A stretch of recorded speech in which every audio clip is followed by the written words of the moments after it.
Hello everyone, my name is David and welcome to In the First Place Astrology.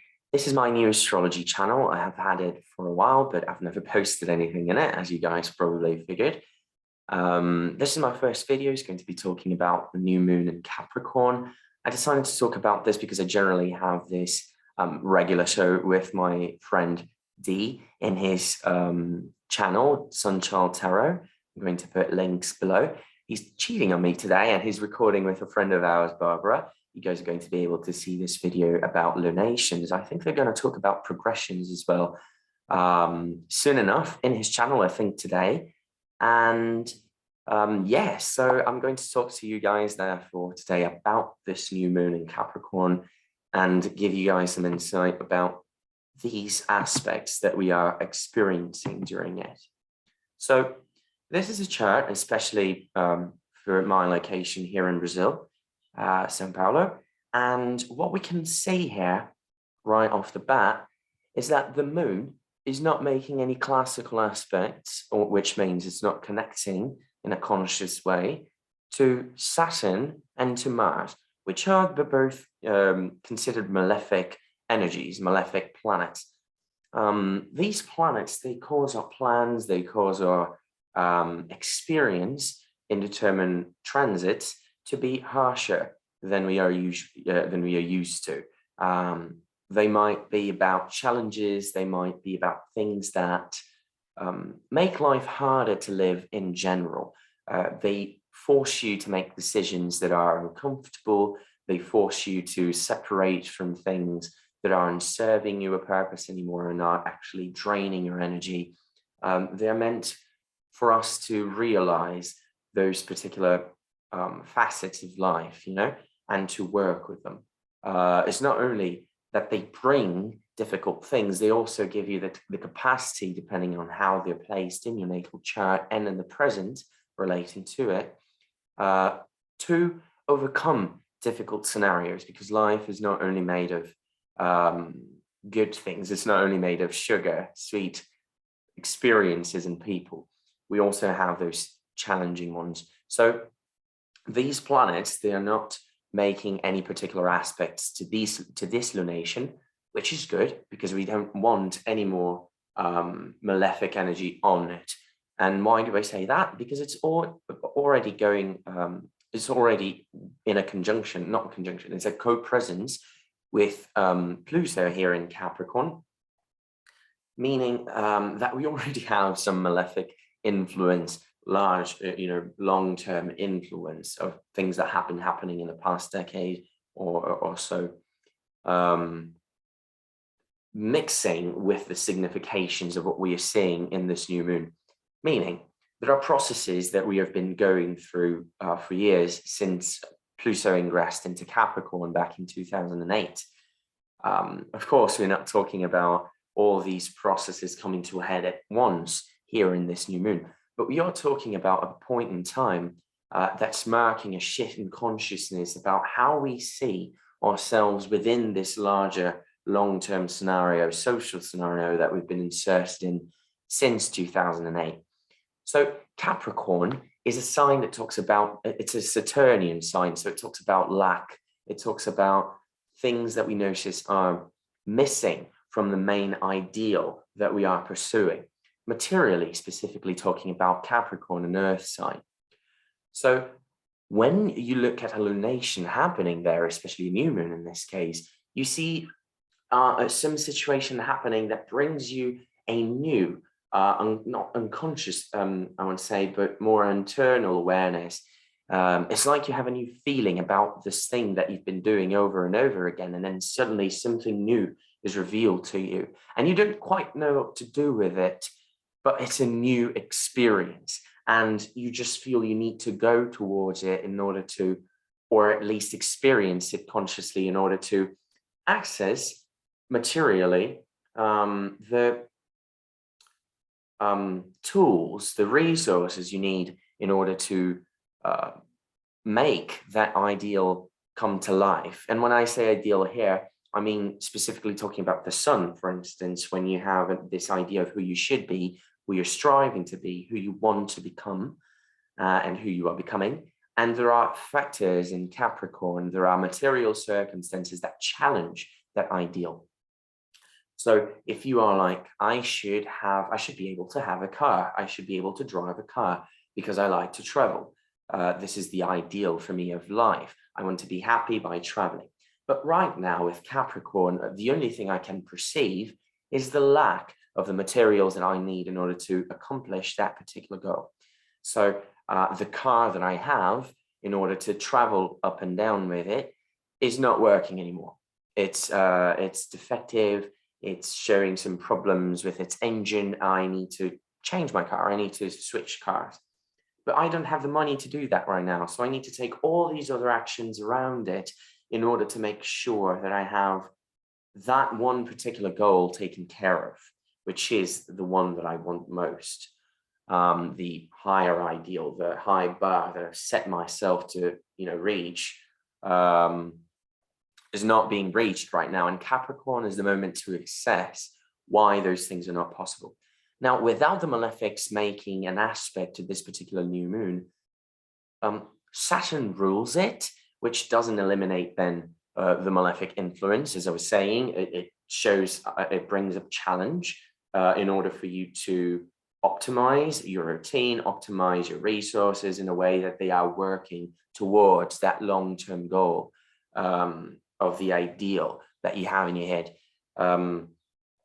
And it's different from Aries, which wants to achieve things with the power of, will as soon as it wants it. Just because I can do it, it means that I should do it, and it means that it should result in this particular ideal that I had. It's the exaltation of the sun. But Capricorn is ruled by Saturn, the sun's nemesis. So even though it's not making an aspect to this new moon, it's still ruling it. It's good that it's in its own sign. I'll get to that in a moment. But what I want to say is it's good that we don't have an overemphasizing of malefic energy in this new moon, because it's already malefic enough in the scenario as a whole. Now, what we are going to be able to focus on with that is which of our desires, which of our habits have been challenging Capricorn, malefic, and have been prohibiting us or impeding us to get to where we wanted. So if you have a particular vice, if you have a particular relationship, Venusian themes, if you have a particular leisure activity that you like to engage with regularly, and you've realized now that perhaps you've been doing it a little too much, perhaps it's something that because of your new life, because of the way your life has been reshaped recently, you don't find pleasure in those things anymore, or you see that previous goal that was available to you is no longer fulfilling. And so reassessing those feelings, making yourself consciously aware, of how those things are affecting you, how unhappy you are and why, is quite important right now, because it's going to redirect your actions towards the long-term goals that you intend to reach. This is what this new moon can gift us right now. It's a very powerful moment of revision of our desires and how they work to achieve those long-term goals that we aim to achieve. So the fact that there aren't any malefics connecting to it means that we are going to be able to access it in a long-term manner without any immediate confusing influences. All that we are going to be able to see is that new attractiveness of things that are not in our usual day-to-day life, and how that brings up then the reflection of the things that we had before, and now that we need to leave behind in order to follow and chase those new interests that show up. Now, Mercury is also just changed into Aquarius, which is Saturn's sign, and so giving words finding new things that help you make sense of why those particular desires are not fulfilling anymore the previous ones, and why those new things are attracting you. Mercury is very important to help you make sense of those particular ideals. So don't be surprised if you think to yourself, wow, I am going through a situation now where I feel uncomfortable with such and such, and I just watched a show. I just watched I just watched the news, and I saw this story that was really similar to what I've been going through. This is mercurial, things that come up in your daily life, in your routine, that are not usually there, that bring up some debate, that bring up some new information that allows you to see a particular image that you had before in your head about something under a different light. It allows you to associate things, one thing with another. So if you're looking for ways to validate your new desires, try to look for the Saturnian thing, which is the non-validation. So I want to validate the fact that this is a good new desire for me to follow through with. Well, ask yourself, are there any impediments? Do the mercurial work of finding the relationships between things, the clues that point out to a conclusion within the Saturnian realm, because Mercury is in Aquarius, is in a Saturnian sign, and we are referring back to a Saturnian lunation. I'm not sure if you guys can hear the dogs in the background, but I'm sorry if you can. I hope that they don't mess the video's audio too much. Anyway, you can focus with that Mercury on making sense of this scenario through Saturnian means. So keep in your mind, where have I been denying myself? Where have I been feeling too restricted? And why? Ask yourself those questions and do the back and forward of information. Like, so I felt bad when I tried to go for this particular desire, and I felt that it was a misplacement, or I didn't feel as comfortable because it's not sustaining that image of who I think I should be, who I'm striving to be. So who am I now then? What are the new, what do these new desires and new focuses, new Venusian themes bring about? And how does that inform me of who I am now? In order for you to be able to limit, your actions to those things that are only going to validate who you are, and so that you can exclude anything that is not bringing you happiness anymore, or it's not contributing to that long-term ideal of who you want to become, rather than the one you used to be and that you're still attached to. It's a good time for change. Mercury in an air sign with Saturn. I know it's a fixed sign, which doesn't talk too much about change, but I see this more as giving words and understanding to things that have already changed. And then this way you are able to consolidate this new ideal that you've been working on for the past few months, for the past few weeks, with Venus ingressed into Capricorn and all of that we've been treating for the past weeks.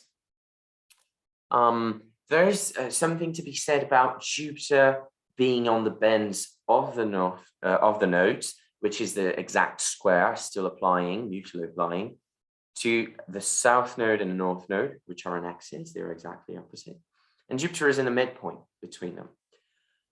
This is an important point in a planet's cycle. I would argue that a larger planet, a slower moving planet from an outer sphere, is going to be more felt by everyone in general, because it talks about long-term goals and long-term things, and it's talking about this turning point in everyone's lives where, the ideal. Pisces is also about how you integrate things without necessarily having the words for them, is having that optimism that what's coming in can be integrated. You don't try to deny it. You just try to integrate it in an optimistic way in order to move forward. With hope. And I think that here we're seeing that we need to allow ourselves to have a certain kind of experience without having all the information. Why do I say that? The North and the South Node, they're a bit of elusive figures. They are shady, they are smoky. You don't quite know what to make of them until they're gone. And you see, they're kind of like a Neptune influence, but more disruptive. It's not just about illusion. It's also about wreaking havoc and causing things to change because you took a step that was too disruptive, or that was too big, or that was too, optimistic in a direction that you didn't quite have the information to know if it was the right one or not. But you hoped for the best because most things around you allowed you to hope for the best. Although it could be challenging for you to take this particular action and not being sure of the final results, and Mars is going to, I feel, propel us towards making those decisions, taking those actions, and Mercury in Saturn sign, going to Saturn, towards Saturn in this moment. It's kind of telling us that maybe we need to make the decision, even if we don't have the words, but if we can't define properly what's going to be, perhaps we can at least make the effort to be prepared, thinking what we wouldn't like it to be, and trying to prepare for that within the new scenario that we are taking in. We are going to take action on this idealization, no doubt. We are moving towards our goals without much fear. We have that fear, but we are being propelled. We need to take that action. There is newness in the air that needs to be accounted for, and that we need to make new understandings around. So backing down now is not a good option. We should make an effort to act on what we desire, the new things that we desire, and to create those words for these new elements that have been showing up. Now, you have to look at your Capricorn house to know where your consciousness has been shifting around, resources, the things that are necessary for you in your routine. Do I live in the right place? Do I have the right car? Is my job appropriate for the image that I have of myself in the long term, or do I need to start working, even if slowly, towards this change in this particular work environment? If it's, for instance, in your 10th house, or I feel like my relationships, for instance, if you have Capricorn in your 6th or in your 7th, especially in the 6th, because the 6th is about this wound within relationships of neglect and rejection and marginalization within family structures, or a marriage where you are considered to be only the one that makes all the effort. If you're married to a narcissist, for instance, that's a very 6th housey experience. So if Capricorn is in that house, perhaps you want to consider how your relationships or workspace dynamics with your co-workers have been taking from you a little bit, and how you've been attracted to these new things that could perhaps illuminate this reality to you in order for you to make an assertive change, an assertive decision towards change. Well, I hope this has been helpful. I've never done one of these alone, so if I have been all over the place, I'm really sorry about this. This is the first video I'm going to post on my channel, so if you'd like to subscribe, to leave your comment, to leave a like about things that to leave a like and the comment about the things I've said here, it will be much welcome, because it helps the algorithm see that you like what I've been sharing about astrology. So I guess I'll see you guys in another opportunity. I'll still think about more content, and I do have a lot of ideas that I want to start 2022 sharing with all of you. I'm very excited about this channel. And yeah, this was a nice first opportunity. Have a great lunation, everyone, and I'll see you guys around. Yeah, let me end this. Yeah, bye.